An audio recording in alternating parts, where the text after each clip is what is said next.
Recently, when my sons and I were biking down the beach, we came across several hundred stranded starfish.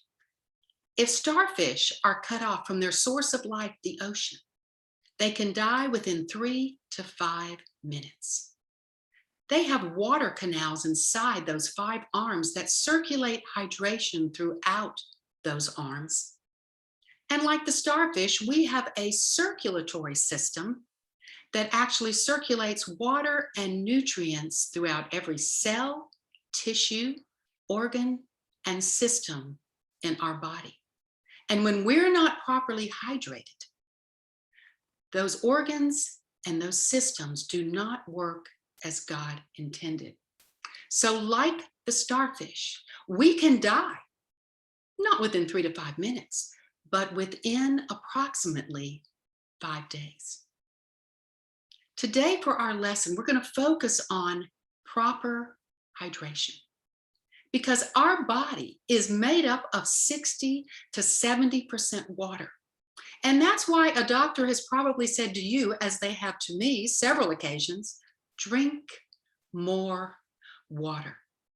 We're going to zero in today on the dehydrating effects of water on the brain and our stress hormones, because both of these impact our ability to handle stress and anxiety. You may be surprised to learn that stress, anxiety, and dehydration are connected.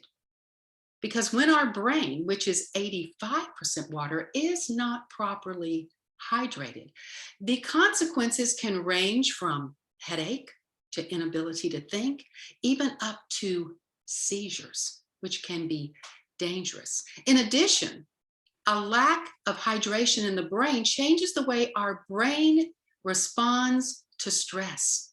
There's a stress hormone called cortisol. And studies show that if you're half a liter dehydrated, your cortisol levels go up, which creates stress on the body. So dehydration can cause stress, and stress can cause dehydration. Because when we are under stress, our body has the same response to stress as it does to dehydration.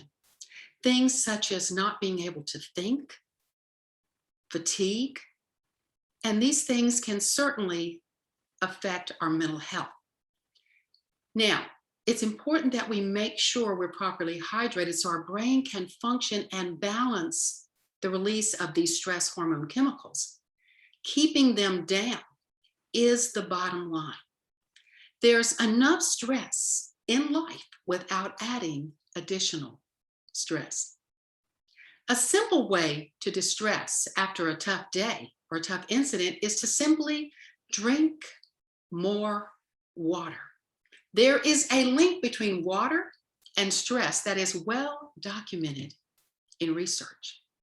A study at the National Institutes of Health shows that if you're dehydrated, it increases anxiety.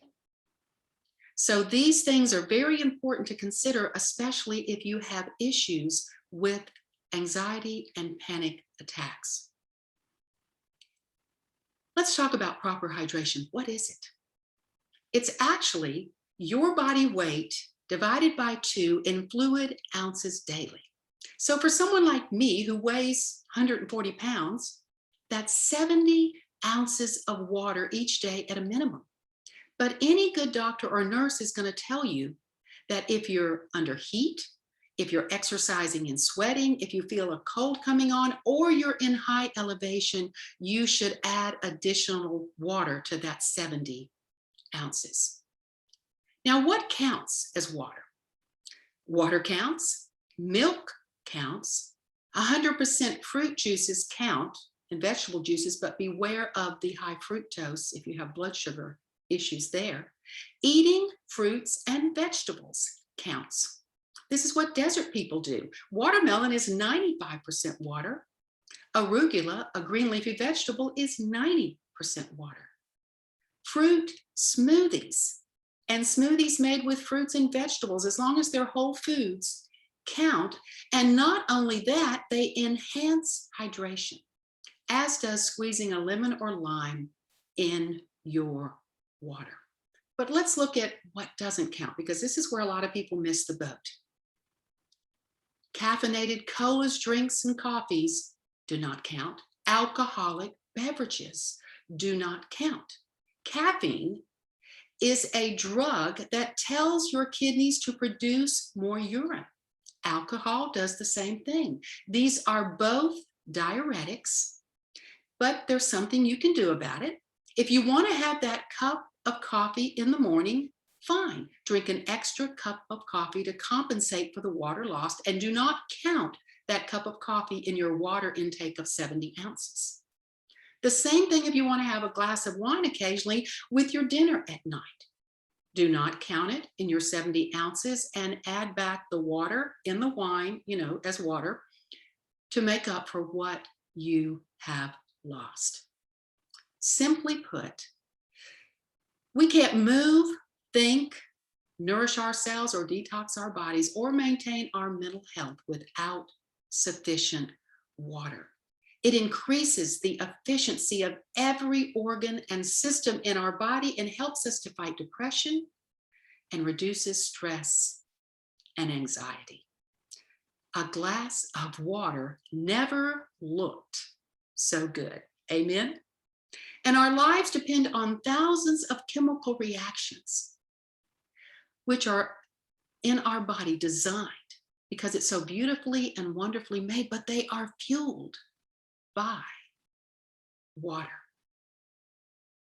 So consider water a powerful healing elixir. Now back to the starfish.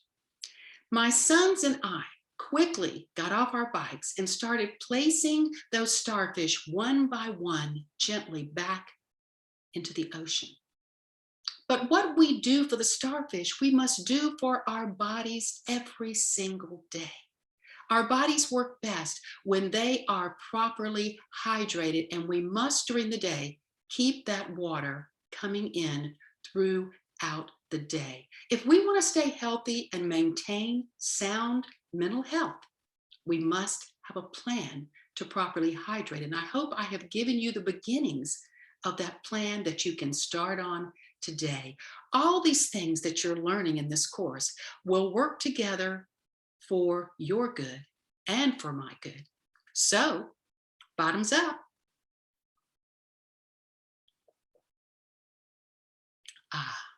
It's good.